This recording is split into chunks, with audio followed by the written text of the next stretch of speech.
जी, तो अब आपने जो है 2 नंबरों को ऐड करने वाला सॉफ्टवेयर बनाना है। तो ये बहुत ही समझ लें, आप कोई आपको डेफिनेटली कोई ये नहीं कहेगा कि 2 नंबरों को ऐड करने वाला सॉफ्टवेयर बनाएं, लेकिन ये तो चूंकि आप लोग चूंकि बिगिनर्स हैं, आपको समझाने के लिए मैं ये कर रहा हूँ।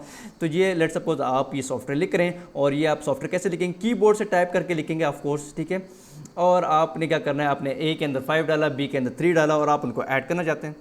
तो ये आपके पास सामने जो ये सॉफ्टवेयर मैंने लिखा है, छोटा सॉफ्टवेयर 2 नंबरों को ऐड करने वाला, इसमें जो a इज इक्वल टू 5 है, ये क्या चीज़ है, ये इंस्ट्रक्शन है। b इज इक्वल टू 3 क्या है, इंस्ट्रक्शन है। और c भी क्या है, इंस्ट्रक्शन है। और ये जो मैं काम कर रहा हूँ, ये भी एक इंस्ट्रक्शन है। तो देखें आपकी किताब में उसने क्या कहा हुआ है, उसने लिखा हुआ है कि प्रोग्राम क्या होता है, ठीक है। वो कहते हैं कि आप प्रोग्राम होता है स्टेप बाय स्टेप इंस्ट्रक्शंस को कहते हैं प्रोग्राम, ठीक है, ठीक है। तो जो सॉफ्टवेयर जो प्रोग्रामर होता है वो क्या करता है, इंस्ट्रक्शंस को स्टेप बाय स्टेप लिखता है और उससे वो सॉफ्टवेयर बना लेता है, ठीक है। ये देखें ना, मैं स्टेप बाय स्टेप इंस्ट्रक्शन लिखी, पहले मैंने कौन सी इंस्ट्रक्शन लिखी, a इज इक्वल टू 5, फिर b इज इक्वल टू 2, ये तीसरी इंस्ट्रक्शन देखें, ये चौथी इंस्ट्रक्शन देखें, सारी इंस्ट्रक्शंस लिखी हुई हैं। और इंस्ट्रक्शन को सबको मैंने तरतीब में लिखा, पहले ये लिखा, फिर मैंने ये लिखा, फिर ये। तो कंप्यूटर भी उनको तरतीब में चलाता है, पहले इसको चलाएगा, फिर इसको चलाएगा, फिर इसको चलाएगा।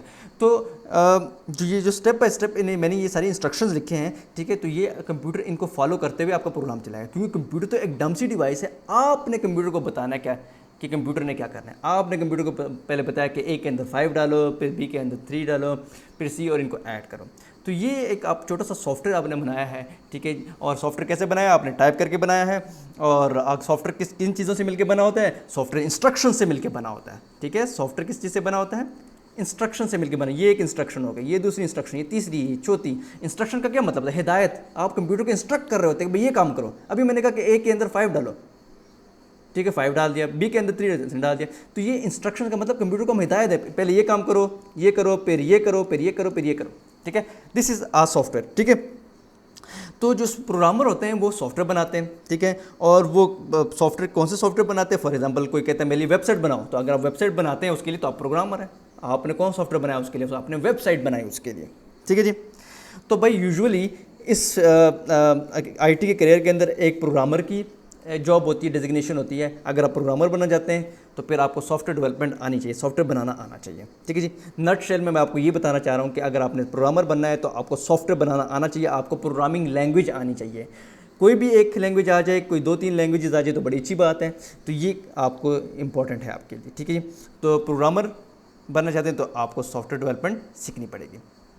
नेक्स्ट चीज़ जो है वो आपके लिए लिखा हुआ है यहाँ पे, सिस्टम एनालिस्ट लिखा हुआ है जी। सिस्टम एनालिस्ट जो है वो आप ऐसे कभी भी नहीं बन सकते, ठीक है।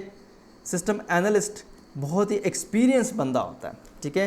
पहले क्या होगा, पहले जब आप किसी कंपनी में, यूनिवर्सिटी से जब आप फारिग होंगे, आपको डिग्री मिल जाएगी, तो आप किसी कंपनी में जाएंगे, किसी कंपनी में गए, ठीक है।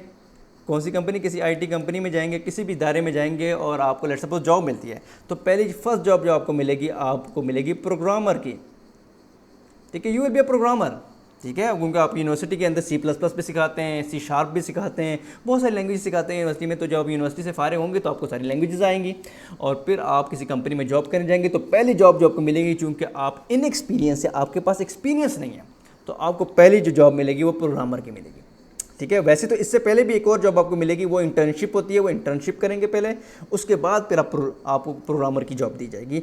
लेकिन let's not go to that thing, ठीक है। इंटर्नशिप पे नहीं जाते, ठीक है। तो पहले प्रोग्रामर की जॉब आपको मिलेगी। आप एज अ प्रोग्रामर कम अज़ कम जो है आप 3 to 4 ईयर्स काम करेंगे, 3 से 4 साल आप काम करेंगे। अगर 3 से 4 कह लें या 3 से 5 साल कर लें, ज़्यादा बेहतर है। तो अगर 3 से 5 साल आप काम करेंगे उसके अंदर एज अ प्रोग्रामर, जब आप 3 से 5 साल काम कर लेंगे, उसके बाद फिर आपका वो एक्सपीरियंस आपके पास इतना आ जाएगा प्रोग्रामिंग कर करके कि आप जो है नेक्स्ट लेवल के ऊपर जाएंगे, आपको प्रमोशन मिलेगी। और किस चीज़ की प्रमोशन मिलेगी आपको, आप सिस्टम प्रोग्रामर से सिस्टम एनालिस्ट बन जाएंगे, ठीक है।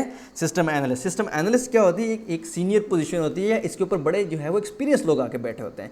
लेकिन यूजुअली जो लोग सिस्टम एनालिस्ट की सीट पे बैठे होते हैं, जो ये उनके पास ये डिजिग्नेशन होती है, वो यूजुअली पास्ट में प्रोग्रामर रह चुके होते हैं, तो उनके पास जो है प्रोग्रामिंग का काफ़ी नॉलेज होता है, क्योंकि उन्हें 3 या 4 या 5 साल उन्होंने जो है प्रोग्रामिंग की होती है सॉफ्टवेयर हाउसेज में, तो वो सिस्टम एनालिस्ट जो है उसके पास प्रोग्रामिंग के स्किल भी होते हैं, ठीक है। और ये जो पोजीशन है ये इसलिए भी इम्पॉर्टेंट है कि आपकी कंपनी के अंदर, लेट्स सपोज आपको किसी कंपनी के अंदर जो है पहले प्रोग्रामर गए, आपने 5 साल काम किया, उसके बाद आपको प्रमोशन दी, आपको सिस्टम एनालिस्ट बना लिया उन्होंने, तो आप सिस्टम एनालिस्ट बन गए हैं, तो अब आपका क्या काम होगा?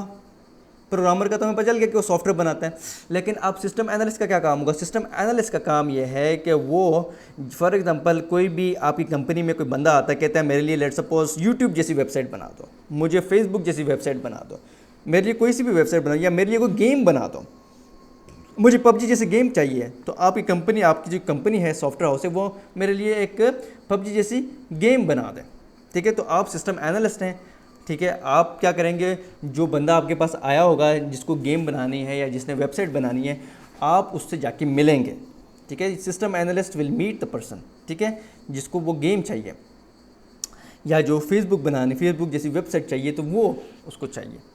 तो जो सिस्टम एनालिस्ट होगा वो उससे मिलेगा, और उसके बाद उसके जो मसला होगा, यानी मसला क्या है, प्रॉब्लम क्या है, उस बंदे को प्रॉब्लम क्या है जो आपकी कंपनी में है, उसको उसकी प्रॉब्लम यह है कि ही वांट्स अ गेम, उसको गेम चाहिए, तो गेम इज़ अ प्रॉब्लम, ठीक है। वो आपके पास ये प्रॉब्लम लेकर आया है, प्रॉब्लम क्या है, उसको गेम बनवानी है। तो अब ये सिस्टम एनालिस्ट जो होगा वो इस बंदे से मुलाकात करेगा, ये आपका सिस्टम एनालिस्ट हो गया, ये वो बंदा हो गया, ये सिस्टम SA लिख रहा हूँ इसके सामने, और ये वो यूज़र है, यूज़र नहीं, ये जो आपका कस्टमर कह रहे हैं, ठीक है, ये आपका कस्टमर है जिसने गेम बनवानी है। तो आप उससे मीट करेंगे, आप उसकी बात सुनेंगे, उसके प्रॉब्लम को समझेंगे, ये जो उसने आपको बात बताई है, ठीक है, तो उसके ऊपर आपका सिस्टम एनालिस्ट जो होता है, जो गेम उसने कहा है कि मेरे लिए गेम बनाओ, तो सिस्टम एनालिस्ट जो है उस गेम के जो मसला है, जो जिस तरह की उसने गेम बनानी है, जैसे पबजी जैसे गेम बनानी है, तो एक प्रॉब्लम है पबजी ये गेम, ठीक है, उसको आपने सॉल्व करनी है, तो आप ये गेम कैसे बनाएंगे, ठीक है, तो आप उस पर सोचेंगे। System analyst he will think, और इस प्रॉब्लम को वो क्या करेगा, एग्जामिन करेगा, उसको इन्वेस्टिगेट करेगा इस प्रॉब्लम को, और फिर वो इसका हल निकालेगा कि ये गेम मैंने कैसे बनाऊंगा। तो सिस्टम एनालिस्ट क्या करेगा, उसका हल निकालेगा कि भाई वो गेम वो कैसे बनाएगा, ठीक है। तो उसका सोल्यूशन जो है वो प्लान करेगा सिस्टम एनालिस्ट, ठीक है। और उसके बाद जब सोल्यूशन प्लान कर लेगा, तो फिर जो आपका कस्टमर होगा उसको ये सिस्टम एनालिस्ट जो है ये उससे मिलेगा, और उसको बताया कि भाई मैंने जो है आपके लिए गेम बनाऊँगा, और आपकी गेम जो है वो आपकी गेम जो है फ़लाँ कंप्यूटर पे चलेगी। आपकी गेम जो है वो लेट्स सपोज i3 के मिनिमम जो है वो i3 प्रोसेसर चाहिए होगा आपकी गेम के लिए, और वो विंडोज़ के ऊपर चलेगी, ठीक है, और मैकिन्टॉश ऑपरेटिंग सिस्टम के ऊपर चलेगी, ठीक है। यानी हार्डवेयर और सॉफ्टवेयर को दोनों जो है वो ये जो सिस्टम एनालिस्ट होता है ये डिसाइड करेगा कि वो गेम कौन कौन से कंप्यूटर्स के ऊपर चलनी चाहिए, ठीक है। ये मैक के ऊपर चलनी चाहिए या विंडोज़ के ऊपर चलनी चाहिए, दोनों पे चलनी चाहिए, ठीक है। कौन से जो है वो मोबाइल्स के ऊपर ही चल सकेगी, कौन कौन से मोबाइल फ़ोन पे ऊपर नहीं चल सकेगी, ठीक है। तो सारी की सारी कस्टमर को ये सारी बातें बताएगा, कस्टमर वो उससे एग्री होता है, तो फिर सिस्टम एनालिस्ट जो है वो सॉफ्टवेयर, ठीक है, कि जो भी उसने इसके बारे में जो प्रॉब्लम उसके पास आई थी गेम की, ये तमाम की तमाम इन्फॉर्मेशन जो है वो क्या करेगा, किसको बताएगा, प्रोग्रामर को कहेगा, प्रोग्रामर को बताएगा भाई आपने ऐसा सॉफ्टवेयर बनाना है कि वो i7 मिनिमम i3 कंप्यूटर के ऊपर चले, ठीक है, कम से कम, मतलब ये नहीं कि वो सॉफ्टवेयर इतना हैवी है कि वो i3 के ऊपर चलना चाहिए, ठीक है, i3 के ऊपर चलना चाहिए, और मतलब मिनिमम जो हार्डवेयर होगा वो i3 वाला होगा, और उसके बाद जो है वो विंडोज़ के ऊपर आपकी गेम बननी चाहिए।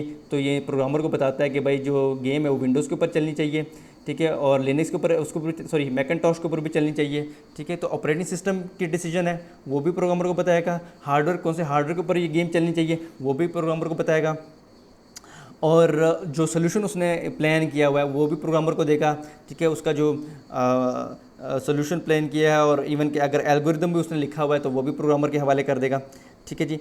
तो ये जो और कितने टाइम में इसको कंप्लीट करना है वो भी इसको प्रोग्रामर को बता देगा। तो सिस्टम एनालिस्ट जो होता है वो सोल्यूशन के कौन से हार्डवेयर के ऊपर आपका जो सॉफ्टवेयर है वो चलना चाहिए, कौन से ऑपरेटिंग सिस्टम पे आपका सॉफ्टवेयर चलना चाहिए और कैसे उस सोल्यूशन को आपने इम्प्लीमेंट करना है, ठीक है, कैसे आपने उसको इम्प्लीमेंट करना है वो भी बताएगा, ठीक है। मतलब ये भी उसको बताएगा कि आपने कौन सी लैंग्वेज में ये गेम बनानी है, क्या ये गेम आपने लेट्स सपोज C++ में बनानी है, क्या ये गेम आपने जो है वो C# में बनानी है, क्या ये गेम आपने ये जावा में बनानी है, ये भी सारे कुछ जो है वो सिस्टम एनालिस्ट जो है प्रोग्रामर को बताएगा, ठीक है। तो प्रोग्रामर ये समझ लें कि प्रोग्रामर साहब जो होते हैं ना ये काम करते हैं अंडर सिस्टम एनालिस्ट। तो सिस्टम एनालिस्ट बैठा होता है, ठीक है, सिस्टम एनालिस्ट को मैं ऐसे कह रहा हूँ, और उसके नीचे होता है प्रोग्रामर। प्रोग्रामर समझ लें उसका सबऑर्डिनेट होता है और सिस्टम एनालिस्ट उसका बॉस होता है, ठीक है। अच्छा, अब ये जो दो चीज़ें हैं प्रोग्रामर और सिस्टम एनालिस्ट, अगर किसी बंदे के पास दोनों स्किल्स हों, ठीक है, अगर एक बंदा हो उसको सिस्टम एनालिसिस का भी पता हो और उसको प्रोग्रामिंग का भी पता हो, यानी कोई